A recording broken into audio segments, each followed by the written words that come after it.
पहलगाम कश्मीर की वो धरती जिसे लोग जन्नत कहते हैं।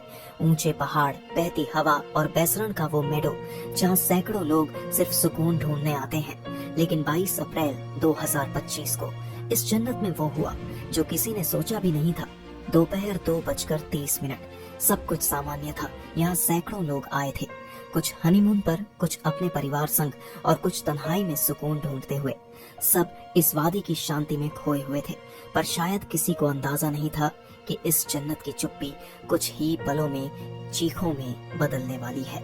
अचानक से 3 आतंकवादी जंगल से निकलते हैं, सेना की वर्दी में, हथियारों से लैस, AK-47, हैंड ग्रेनेड और पूरी प्लानिंग के साथ। सूत्रों के अनुसार ये आतंकी TRF द रेजिस्टेंस फ्रंट के सदस्य थे, जो लश्कर-ए-तैयबा से जुड़ा संगठन है।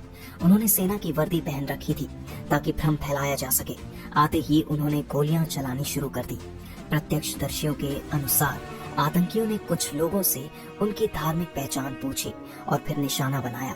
बिना चेतावनी, बिना दया के, वो दरिंदगी जिसे शब्दों में बयान करना मुश्किल है। लोग जान बचाकर भागे। कोई बच्चा माँ की गोद में था, कोई पति पत्नी का हाथ खींच रहा था, लेकिन सब नहीं बच पाए।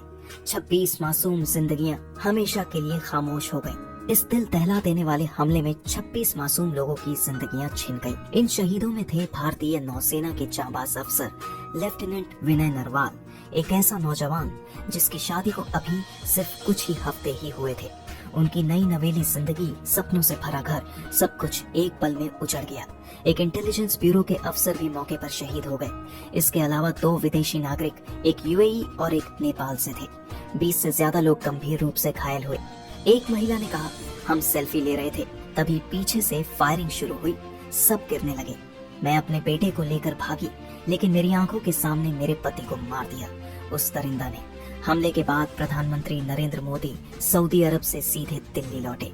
उन्होंने कहा, जो इस हमले के पीछे है उन्हें इंसानियत और कानून दोनों से सजा मिलेगी। गृह मंत्री अमित शाह श्रीनगर पहुंचे।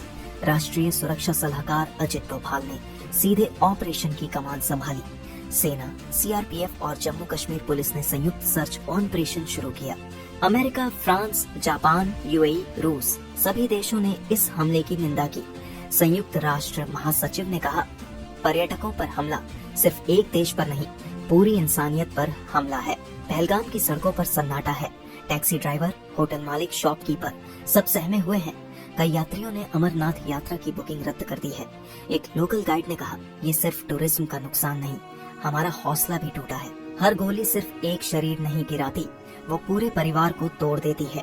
लेकिन भारत न पहले झुका है, न अब झुकेगा। हम अपने पर्यटकों की रक्षा करेंगे, अपने लोगों का साथ देंगे और आतंकवाद को उसकी जड़ों से खत्म करेंगे। ये जन्नत फिर मुस्कुराएगी, क्योंकि आतंक की कोई जमीन नहीं होती। अगर इस घटना ने आपको भी झकझोर दिया है तो इस वीडियो को शेयर कीजिए, ताकि हर कोई जाने आतंकवाद का चेहरा कितना डरावना है और इंसानियत कितनी कीमती। मिस्टर एनिमेशन को सब्सक्राइब करें। सच दिखाने की हमारी कोशिश में हमारा साथ दें।